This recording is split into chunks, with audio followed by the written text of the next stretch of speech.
ఇక్కడున్న person first case వేసింది వాళ్ళ అమ్మ మీదనే.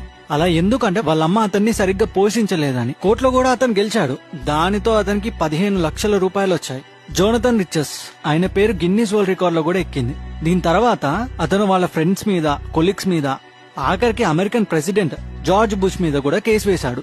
ఇలా చేసుకుంటా 2600 కేసులు మొత్తం ప్రజల మీద వేశాడు. దీనివల్ల ప్రపంచంలోనే చాలా కేసులు పెట్టిన ఒక వ్యక్తిలాగా గిన్నీస్ వరల్డ్ రికార్డ్ లో ఎక్కాడు. అక్కడికి ఆయనకు తిక్కలేసి గిన్నీస్ రికార్డ్ వాళ్ళ మీద కూడా కేసేశాడు. ఎందుకంటే అతని పేరు అతన్ని అడగకుండా తీసుకున్నానని. అలా చేస్తూ 70 కోట్లు సంపాదించాడు. టీవీ మీడియా వాళ్ళు వచ్చి మీరెందుకు ఇలా చేస్తున్నారని అడిగితే తను నవ్వుతూ ఆ టీవీ ఛానల్ వాళ్ళ మీద కూడా కేసేశాడు. అతని పర్మిషన్ లేకుండా ఇంటర్వ్యూ చేశారని. ఇక ఆ టీవీ ఛానల్ వాళ్ళు కూడా లక్షలు ఇవ్వాల్సి వచ్చింది.